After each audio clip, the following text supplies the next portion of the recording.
ನಮಸ್ಕಾರ ವೀಕ್ಷಕರೇ, welcome to my channel. ಇವತ್ತು ನಾನು ಒಂದು ಚಕ್ಕೋಲಿ ಮಾಡೋದು ತೋರ್ಸಾಕ್ತೇನೆ ರೀ.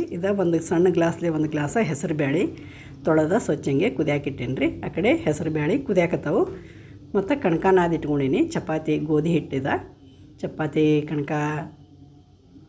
ಕಣಕ ಹೆಂಗೆ ಮಾಡ್ತೀವಲ್ಲ ಅದೇ ಥರ ಇದನ್ನು ನಾದ್ಕೋಬೇಕು ರೀ. ಹಿಟ್ಟು ಗಟ್ಟಿಗೆ ನಾದಿ ಇದನ್ನು ರೌಂಡಂಗೆ ಲಟ್ಟಿಸ್ಬೇಕು ರೀ.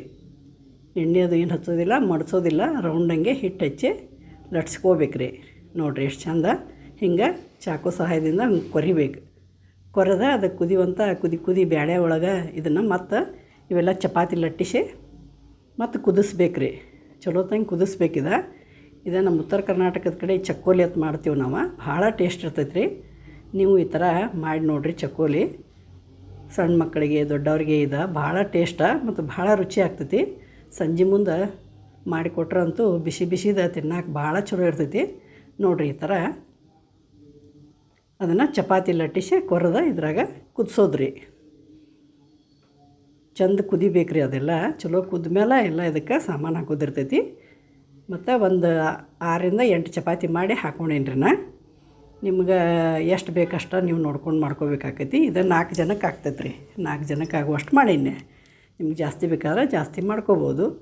ಇದೆಲ್ಲ ಕುದ್ದೈತ್ರಿ. ಅದಕ್ಕೆ ಕುಟ್ಟಿಟ್ಟಂಥ ಬೆಳ್ಳುಳ್ಳಿ, ಸಣ್ಣಗೆ ಕಟ್ ಮಾಡಿದ್ದ ಮೆಂತ್ಯ ಪಲ್ಯ ಹಾಕೋಬೇಕು ರೀ. ಭಾಳ ರುಚಿ ಆಕೈತ್ರಿ ಚಕ್ಕೋಲಿ. ಮೆಂತ್ಯ ಪಲ್ಯ ಹಾಕಿ ಸ್ವಲ್ಪ ಕೊತ್ತಂಬರಿ ಹಾಕಿ ಚಲೋ ತಂಗೆ ಇದನ್ನು ತಿರುಗಾಡ್ಬೇಕು ರೀ.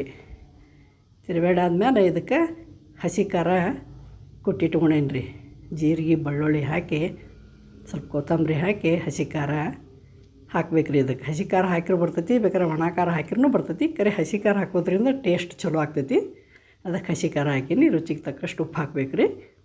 ಉಪ್ಪು ಹಾಕಿ ಸ್ವಲ್ಪ ಹಿಂಗೆ ಹಾಕಿ 1 ಚಮಚೆ ಎಣ್ಣೆ ಹಾಕ್ಬೇಕು ರೀ. ಎಣ್ಣೆ ಹಾಕಿ ತಿರುಗಾಡಿ ಬಿಡಬೇಕು. ನೋಡಿರಿ ಎಷ್ಟು ಚೆಂದಾಗೈತಿ.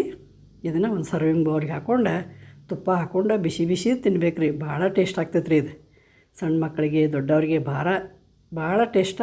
ನೀವು ಈ ಥರ ಮಾಡಿ ನೋಡಿರಿ ಚಕ್ಕೋಲಿ. Thank you for watching. ಧನ್ಯವಾದಗಳು.